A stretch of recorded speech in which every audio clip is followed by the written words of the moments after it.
I'm a proud Floridian. At the time of this story, early 2000s, I was going to college in South Florida and lived with my family in my hometown in the Florida Panhandle. It's about a 7-hour drive up through Central Florida to get between the two places, so I mostly only went home for the holidays. It was the Thanksgiving of my junior year, and I was excited that I had managed to rearrange my midterms to be able to leave campus 3 days ahead of everyone else. I was expecting to beat the masses of traffic and was hoping for a quick trip back home. My roommates wanted to have a last meal together before we all left for break, so I ate in the campus dining hall around 4 p.m. and I set off on my journey around 5:30 p.m. Around 10 p.m., I had just passed my 2/3 mark, where I always stopped at this little mom-and-pop type diner by the side of the highway to grab a snack, use the restroom, and call my dad to let him know I was okay. I didn't have a cell phone yet. Well, I hadn't been there since summer and the place was out of business, so a little bummed out that I wasn't getting my chocolate chip pancakes, I just kept going. There really wasn't much built up around there at that time, so when I saw signs for a rest stop in, of all the places on God's green earth, some bumfuck town called Alachua, I went for it. So I went and parked directly under the streetlight for safety and used the facilities, called my dad, etc. I didn't see anyone there except for a very exhausted looking woman who approached me asking for directions, saying she was with her husband and 2 small children from Virginia and they had made a wrong turn trying to get to Disney. So I left the rest area and was walking back to my car when I noticed a beat up unmarked gray or bluish work van parked this close to the driver's side of my 95 Honda Civic. Yeah, okay, I thought that's pretty weird. It had Florida tags on it, so it couldn't have been the lady I talked to in the bathroom. I distinctly remembered she said she was from Virginia. I turned around and hightailed it back to the rest stop, promptly running into some random middle-aged guy with 2 little boys. Getting to talk to him, it turned out it was his wife I had spoken to, as she emerged from the bathroom a second later, and I felt comfortable speaking to him. I told him what was going on with the van and how I didn't know what to do. He said he'd go check it out, so he left the kids with his wife and strutted up to the driver's side of the van.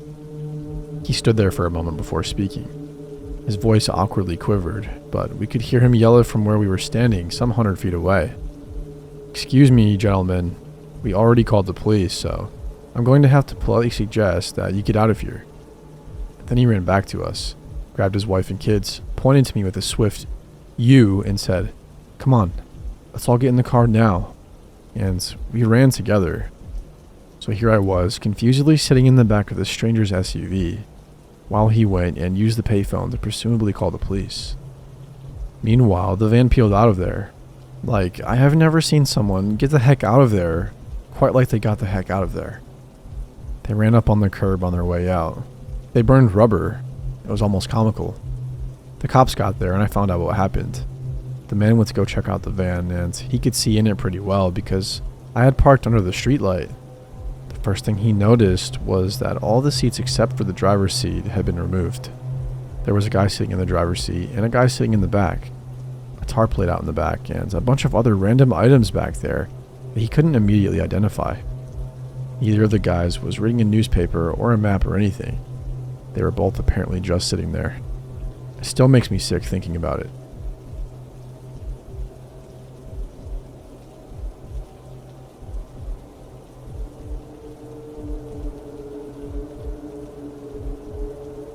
This happened last night around 7:30 p.m., so it was already dark outside. My friend and I, both 22 female, were about 2/3 of the way through our 16-hour drive back home from Salem, Massachusetts. I really needed to pee, so we stopped at a rest area in eastern Pennsylvania. I usually avoid rest areas, but it looked nice enough and I didn't have any bad feelings about it. We walked in and the only other person inside was an older man, probably mid to late 60s, standing by the vending machines talking on his phone. We went past him across the room and into the bathroom. We were in there for a good 10 to 15 minutes because she wanted to pop a couple pimples. When we were finished, we walked back out laughing at something one of us had said. The man was still standing there, but he wasn't on his phone anymore. He stared and smiled at us in what we both thought was a creepy way. The entire time it took us to get to the door to exit the rest area. We started running back to my car, which was about 6 parking spaces from the door. Still laughing, but also a little freaked out. We were about to get in the car when I remember my boyfriend wanted us to check my oil on the way home since it was such a long drive and my car had been having some slight issues. I considered waiting until the next time we needed to stop for gas, but decided to just get it over with. As I was checking the oil, the man from before, along with another slightly younger man we hadn't seen, left the rest area. They both started walking toward us, with the younger one coming head-on on the sidewalk, and the older one kind of going diagonally toward the driver's side of the car. This was odd because there were no other cars past mine. The only cars I could see were on the other side of the lot, closer to the building. My friends and I looked at each other and bolted for the car doors, but then I realized I was still holding the dipstick, so I cursed, and we had to run back over and lift the hood back up. Then we hurried into the car and locked the doors, just as they were approaching. We watched as the younger man walked slowly past the car, staring in at us with a blank face. He continued walking down the sidewalk for a while before pausing for a second and turning around to come back toward us. The older man, still just smiling, got within a few feet of the driver's side door, then turned and walked past us to the other side of the parking lot. I backed out, and once I straightened the car and started pulling forward to leave the rest area, we saw he had moved to the middle of the road and was standing there with that same unnerving smile, but now he was motioning for us to stop. I drove past him because, no way. We watched in the mirrors as both men get in their cars on the other side of the parking lot, closer to the building. We spent the next couple hours shaken up and blabbing about what could have happened. I'm not sure what their intentions were, but there can't be any good reason to approach two women like that at a rest area. I tried telling myself maybe they were going to ask if I needed help with car troubles, but I was very clearly just checking the oil, and it doesn't make sense why the younger man would walk the complete opposite direction from his car and go so far down the sidewalk. So I'm not really sure.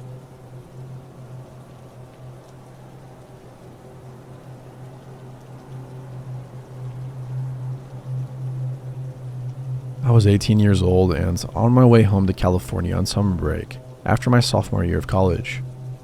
I had a 9-hour car ride ahead of me and stocked up on energy drinks, soda, and snacks for the ride home. I left school late after dinner with friends and planned on driving into the night. I'm making good time and I'm around 3 or so hours from home, which was Yuba City at the time. I was an hour outside Reno and on a lonely stretch of road when it happened. I suddenly got the urge to pee. Those energy drinks I chugged coming back to haunt me, and I kicked myself in the ass for not stopping when I had gassed up 45 minutes before. I saw a sign that advertised a rest stop coming up, so I drove the few miles to the sign and then pulled in. Parked in the parking lot was a ratchet-looking sedan, and on the other side of the lot, a Sprinter-type van. I quickly got out and hurriedly jogged to the restroom before I peed myself. I was flushing when I heard someone enter and I froze. I'm in decent physical shape and I work out quite often, but for a guy I'm on the smaller side. I'm only 5'7" and about 160 pounds. So I'm bracing myself for some Michael Myers type shit when I open the door and see an average Joe looking guy. He looked up and gave me a friendly smile, then stepped over to the urinal. I washed my hands and was getting ready to leave when he started talking. His voice was gravely and low, so I couldn't hear him the first time. "You like dogs, man?" he asked as he washed his hands. He was wearing those coveralls mechanics wear, and he had grease stains on it. My creeper meter started beeping. I shot him a friendly smile and said to him as I left the bathroom, "Yeah, man, dogs are cool." Well, that was the wrong thing to say because he comes following me out the door almost on my heels. "I got a new puppy. Want to see him? He's real cute." Now I'm freaking out. Keys are in one hand and my cell phone is in the other. Called back to him in a shaky voice. "No thanks, gotta get going." I'm getting into my car when he grabs the door trying to open it wider. The dude seems strong even though he was a good few inches smaller than me. I start my car and put my phone to my ear, and what he said next caused me to almost crap my pants. "By the time the cops get here, you'll already be dead." With that, I kicked out at his stomach, and thank goodness it connected. He let go of the door and fell on his ass. I then locked the doors and screeched the hell out of that rest stop. I saw him scramble for his car, but I didn't stay around to watch. I took off like a bat out of hell. I was a nervous wreck for the next 3 hours, thinking he was going to follow me home and finish me off. When I got home, I told my dad, who stayed up to wait for me, what happened, but he talked me out of calling the authorities. I made sure to take an entirely different route when I got back to school in the fall, and because of that, I've never stopped at another rest stop ever again. So dude, wherever you are, I do not want to see your damn puppy.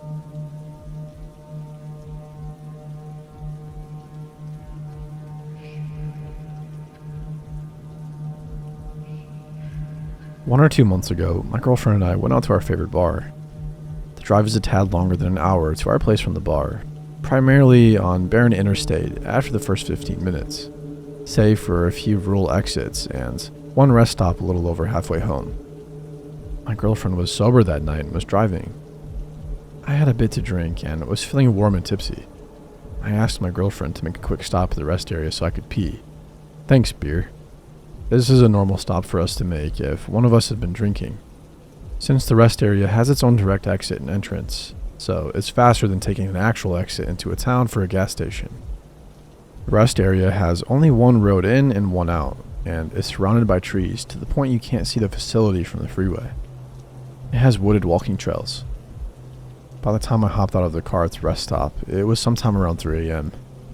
As mentioned, this is a fairly regular stop, and until that day, the only other person I had seen at that rest stop around that time of night was the guy who maintains it.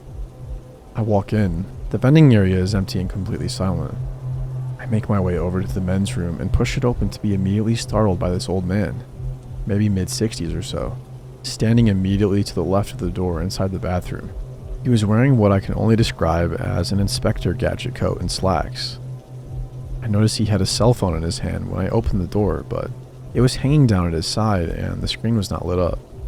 He stares at me and I stare back for a split second. Then I get over it and pass him to head over to the urinals.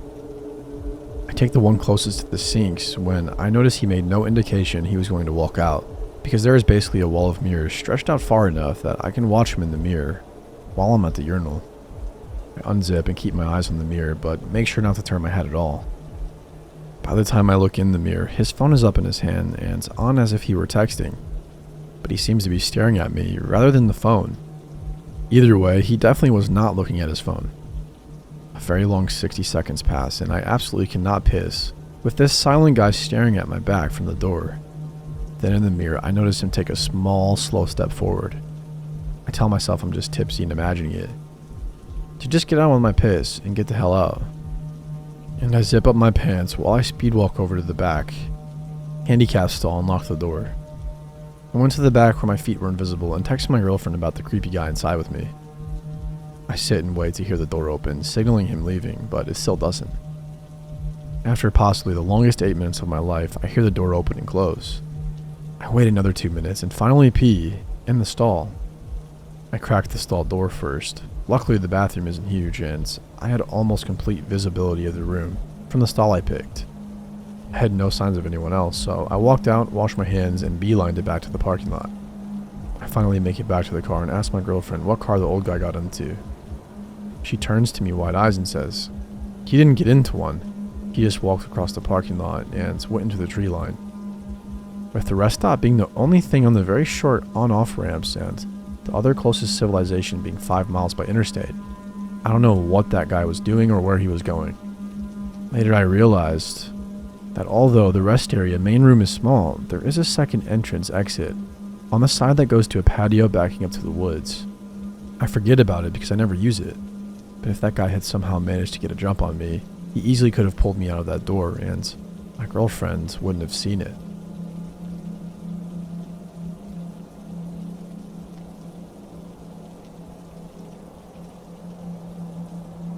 I'm from Connecticut. I was in a long-distance relationship with a girl from Georgia and would often make road trips down to visit her. I don't really mind. I love road trips. I've driven across the United States and back all on my own. There's just something about traveling the highways of the US by yourself that's just so freeing.